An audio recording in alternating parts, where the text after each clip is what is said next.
warahmatullahi wabarakatuh. Saya Putra Dea Furta Simanjuntak, Fakultas Sains dan Teknologi Prodi Biologi.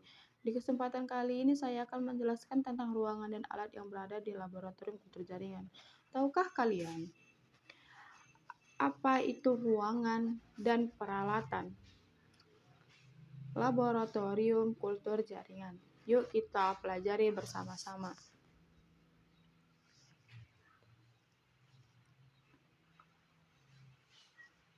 Ada 3 ruangan dalam laboratorium kultur jaringan. Yang pertama itu ada ruangan persiapan atau ruangan preparasi.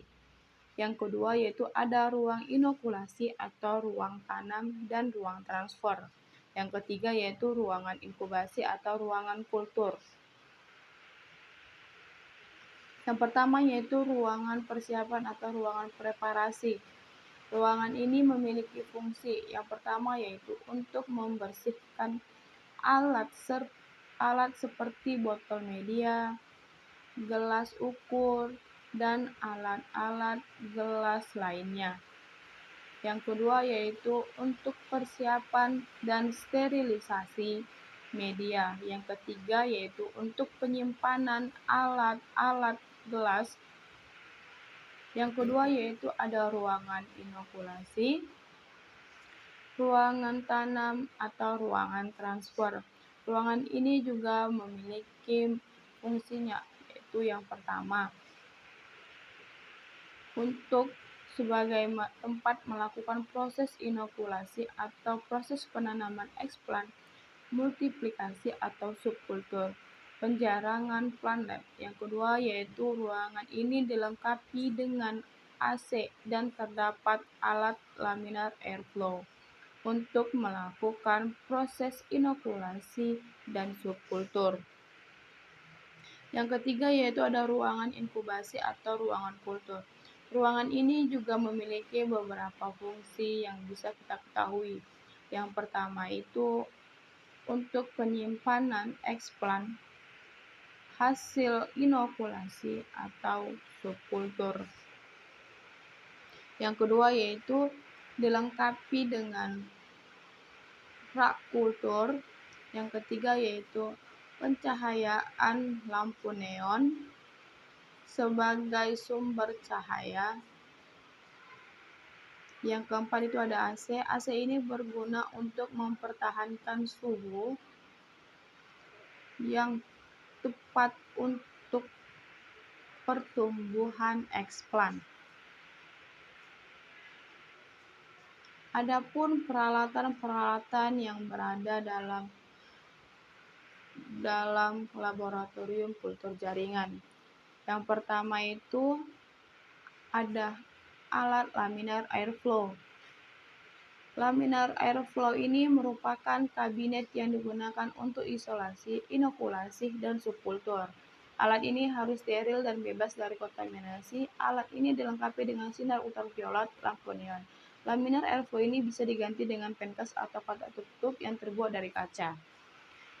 Alat ini bisa digunakan dalam kegiatan penginokulasian dan pemindahan suatu kultur bakteri, jamur tanam, dan ganggang yang berasal dari bantuan Candi Borobudur. Sebelum dilakukan identifikasi jenis. Yang kedua itu ada alat autoclave. Autoclave ini berfungsi untuk mensterilkan media kultur jaringan dan mensterilkan alat-alat lainnya seperti botol kultur, pinset, dan alat-alat yang akan digunakan di laboratorium kultur jaringan. Yang ketiga ada open. Open ini berfungsi untuk meletakkan botol-botol kultur setelah proses penanaman eksplan. Yang keempat itu ada rak kultur. Rak kultur ini berfungsi untuk menyimpan letak budidaya sampel atau letak eksplan yang sudah dalam botol kultur. Rak kultur yang dapat disesuaikan sesuai jenisnya. Dan yang kelima itu ada hot plate.